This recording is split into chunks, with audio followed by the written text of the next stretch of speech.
کچھ لوگ ہمارے لیے آزمائش بھی ہوتے ہیں۔ وہ کہتے ہیں کہ جب اللہ آپ کو مضبوط کرنا چاہتا ہے، پہلے آپ کا دل توڑتا ہے، پھر آپ کو تنہائی میں لے کے جاتا ہے۔ اس کے بعد پتہ کیا ہوتا ہے؟ اس کے بعد پھر وہ لوگوں کے اصل چہرے آپ کے سامنے کھولتا ہے۔ یہ وہ لوگ ہیں جن کو تم اپنا سمجھتے ہو، تاکہ آپ پہچان سکیں کون آپ کا تھا اور کون صرف آپ کے وقت کا ساتھی تھا۔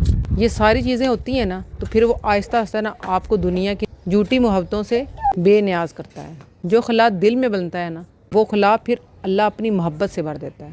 تب انسان کو پھر عبادت میں سکون ملتا ہے، اور پھر اسے تنہائی میں سکون ملتا ہے۔ تب اس کو رب کی ذات میں سکون ملتا ہے۔ رب کے ساتھ تعلق میں وہ سکون ملتا ہے جو اس نے کبھی سوچا بھی نہیں ہوتا، جو کسی دوسرے انسان سے اس کو ملا ہی نہیں ہوتا۔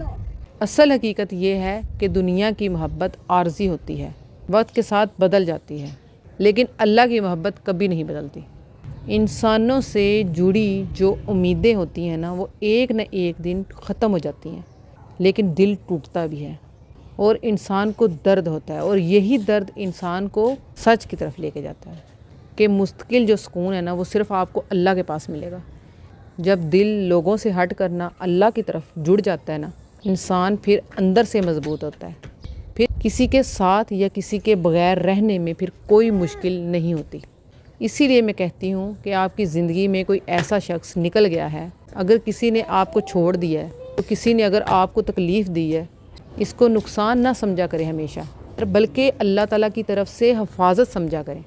یہ ہو سکتا ہے کہ وہ شخص آپ کے لیے آگے جا کے مزید آزمائش نہ بن جائے۔ اللہ نے آپ کو اس سے بچا لیا ہے، یا اللہ آپ کو اس سے بچا رہا ہے۔ غم زدہ ہونے کے بجائے شکر ادا کریں، بلکہ شکر ادا کریں کہ اللہ نے آپ کو اس قابل سمجھا ہے، لوگوں کے بجائے آپ کو اپنے قریب لے کے آ رہا ہے۔